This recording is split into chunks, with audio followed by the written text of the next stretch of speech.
hari yang ditunggu-tunggu sudah tiba, dan kali ini kita akan perhatikan apa yang harus diketahui, terutama kaitannya dengan fokus utama kita, yaitu inflasi. Jadi hati-hati teman-teman, karena kali ini sangat sensitif dengan apa yang akan dilakukan oleh Fed, dan seperti biasa, inilah ulasannya.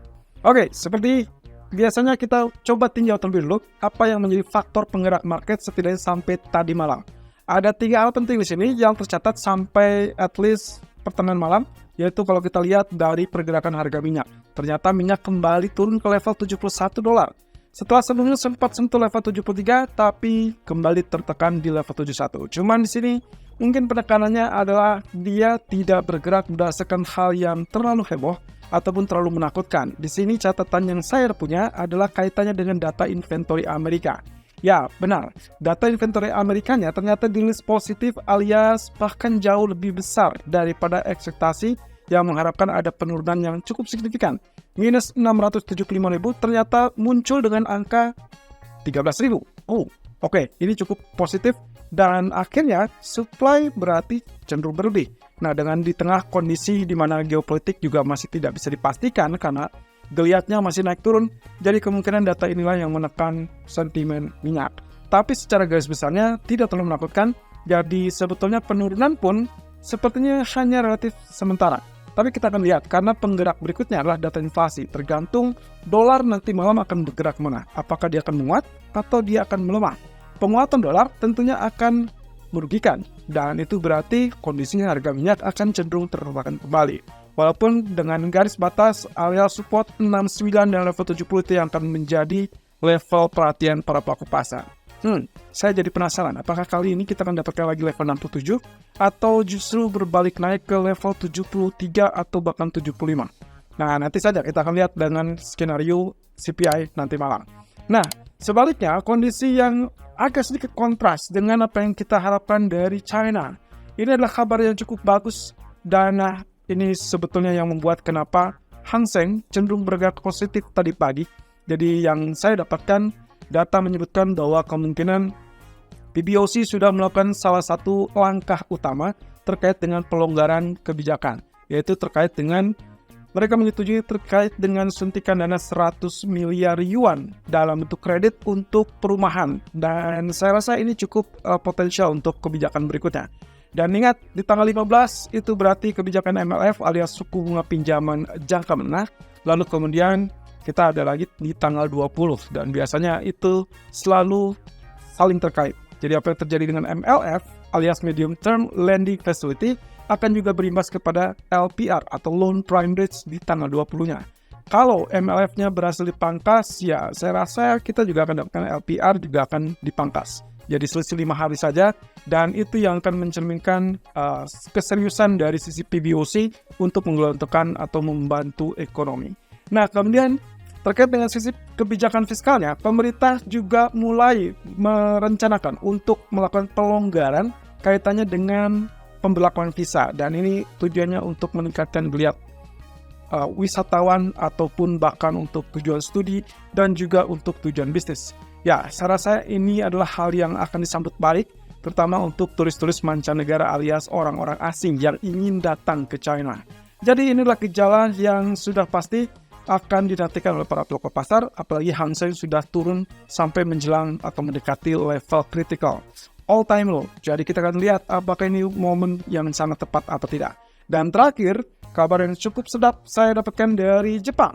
Ya, walaupun kita tidak lihat ada keseriusan dari Bank of Japan untuk melakukan kenaikan suku bunga untuk pertama kalinya setelah 17 tahun terakhir berada di suku bunga negatif, tapi kita belum juga mungkin sinyalnya belum akan terjadi. Tapi salah satu petandanya di sini adalah OECD yang memberikan rekomendasi atau bahkan mendesak supaya Bank of Japan mulai mempertimbangkan untuk melangkah maju, yaitu melakukan kenaikan suku bunga secara bertahap sehingga mereka bisa keluar dari suku bunga negatif dengan catatan hampir sama dengan apa yang disyaratkan oleh Gubernur Katsuo Ueda, yaitu mengingat data inflasinya stabil atau relatif stay di kisaran 2% atau mendekati 2%.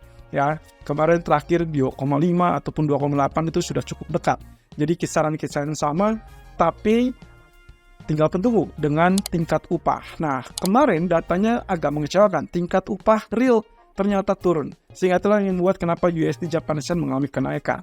Tapi dengan desakan OECD ini syaratnya terlihat semakin confirm bahwa apapun yang terjadi dengan BOJ kemudian hari, maka mereka menyarankan untuk melakukan kenaikan suku bunga secara bertahap, alias memperketat kebijakan moneter dari kondisi yang saat ini. Dan itu berarti ditandai dengan perubahan terkait dengan kebijakan yield curve control, alias kurva imbal hasil. Nah, juga terkait dengan hal tersebut, baru nantinya akan bertahap juga menaikkan suku bunga. Jadi kita tinggal tunggu tanggal 22 Januari, saya rasa BOJ akan memberikan rangkuman yang lebih jelas terkait dengan petunjuk apa yang akan bisa mereka lakukan. Tapi catatan yang paling utama adalah tingkat upah baru dinegosiasikan dan kemungkinan baru rampung kurang lebih di kisaran bulan Maret. Jadi, ini pun terkait dengan desakan tersebut, BOJ jelas-jelas kemungkinan yang paling potensial adalah sekitar bulan Maret atau bulan April untuk potensi kenaikan suku bunga pertama kali.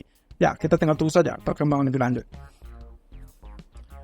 Nah, kaitannya dengan apa yang menggerakkan dan juga apa yang ditunggu-tunggu oleh pasar, kali ini adalah harinya, dan mungkin juga besok akan termasuk salah satu pendukung utama.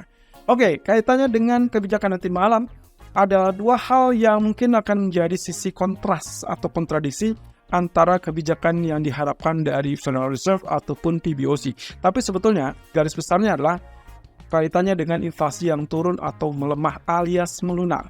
Satu sisi, China tidak perlu repot-repot untuk menunggu inflasi tersebut turun, karena memang mereka sudah berada di bawah 0% untuk angka CPI-nya. Tapi sementara waktu, Fed justru harus bersusah payah menaikkan suku bunga lebih dulu untuk menekan inflasi mencapai kembali targetnya 2%. Ya, Fed tidak ingin tentu jadi inflasinya berada di bawah 0%, tapi setidaknya dari 1 tahun yang silam sudah pernah sampai 9,1%, berangsur-angsur pulih dan turun setelah 1,5 tahun kurang lebih saya catat untuk melakukan kenaikan suku bunga, dan akhirnya inflasi saat ini sudah berada di angka 2, atau mungkin 3,1% ya. Nah, jadi harapannya adalah kalau misalkan data nanti malam lebih lunak lagi, semakin lunak itu semakin bagus, dan itu adalah sinyal yang cukup positif untuk risk aset termasuk komoditi emas. Dan itu berarti juga pertanda untuk dorongan bahwa Fed bisa saja memangkas suku bunganya jauh lebih cepat dari perkiraan. Tapi kalau semakin tinggi, maka itu yang akan menjadi problematik termasuk untuk risk aset dan juga untuk pasar emas.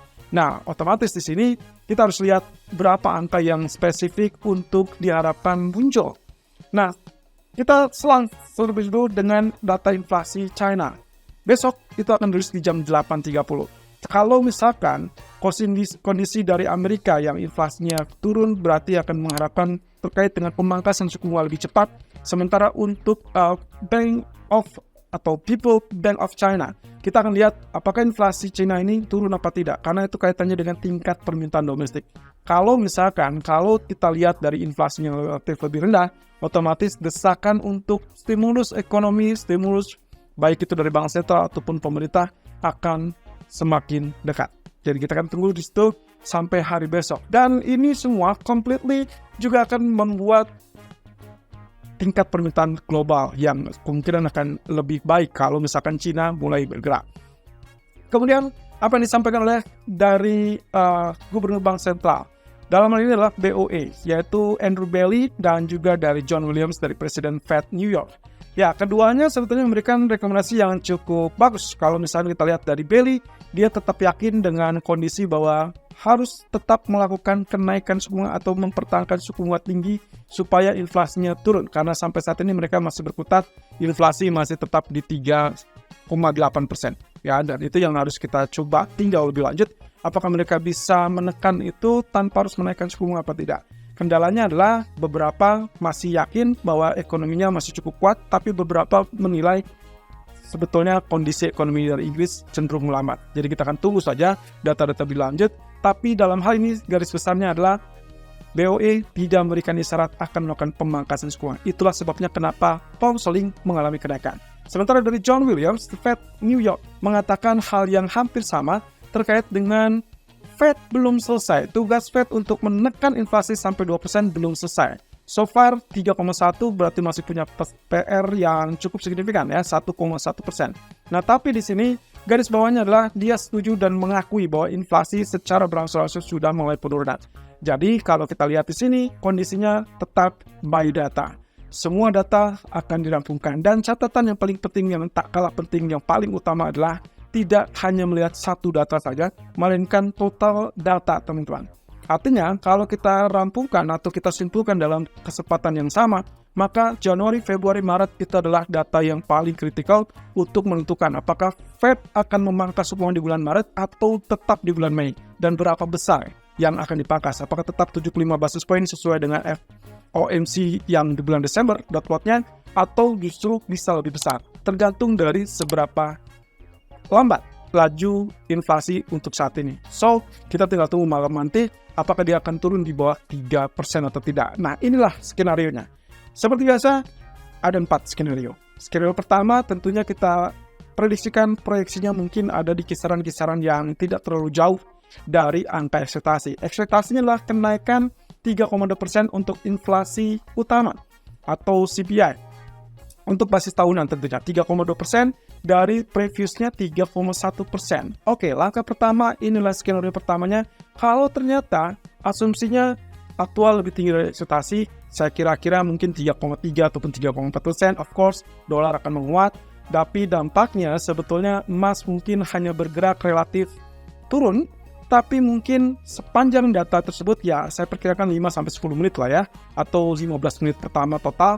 Kalau ternyata datanya cuma ada di kisaran 3,3 sampai 3,4, kemungkinan penurunan ini akan relatif terbatas selama data. Artinya saya tidak bicara tentang di luar data ya.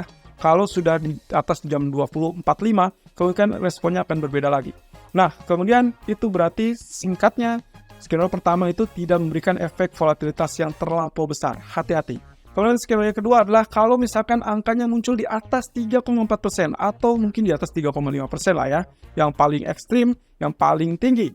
Kalau itu yang terjadi, maka strong dollar, very strong dollar, dan itu berarti menekan emas mungkin di bawah level 2000. Itu sangat layak untuk terjadi.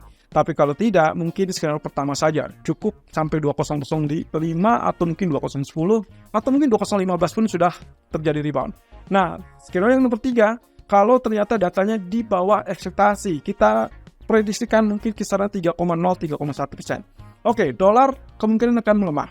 Tapi efek untuk pergerakan hampir sama dengan skenario pertama, yaitu kenaikan untuk emasnya tidak akan terlalu signifikan, alias volatility-nya mungkin tidak akan terlalu jauh. Jadi 10-15 menit pertama maksimum, kemungkinan dia hanya merespon naik tapi kemudian terbatas. Dan hati-hati juga kemungkinan terkoreksi kembali, atau dengan ya, mungkin saja 2045 atau 2060 gagal untuk ditembus. Nah, skenario nomor 4 itulah yang ditunggu-tunggu oleh para trader seluruh dunia. Kalau ternyata datanya jauh di bawah 3%, katakanlah saya mungkin lebih respect dengan 28 ataupun 29. Kalau itu yang terjadi, itu very weak dollar, alias dolar akan sangat melemah, dan itu berarti emas akan hantam resisten, mungkin 2 resisten ke atas. Nah, catatannya begini teman-teman. Dari sekian banyak skenario yang ada, maka jangan lupakan, ini hanyalah berdasarkan skenario terhadap inflasi utama, alias CPI utama. Yang harus teman-teman juga tinjau adalah core CPI, alias CPI inti. Kalau misalkan lihat datanya lebih rendah, ya ekspektasinya juga sama, tapi yang akan difokuskan oleh para pelaku pasar adalah core CPI-nya harus lebih rendah kalau ingin melihat dolar jauh lebih nyungsep atau melemah. Tapi kalau ternyata datanya relatif tinggi, maka kita akan dapatkan potensi sebaliknya, yaitu emas pun akan turun. Jadi, core CPI, bukan inflasi utama. Nah, oleh karena itu, kalau lihat dari economic calendar, saya tandai di sini posisi yang paling penting, yang paling the most important itu adalah core CPI, baik itu basis tahunan ataupun basis bulanan. Dan saya juga sertakan di sini angka atau range angka aktual yang harus dicermati. Kalau kita bicara tentang inflasi utama, rilisnya ekspektasinya mungkin kisaran 3,2 dari 3,1%. Berarti kita garis bawahi saja, areal 3,0 sampai 3,4%. Atau kita mungkin lebih sedikit ekstrim, 3,5 saja.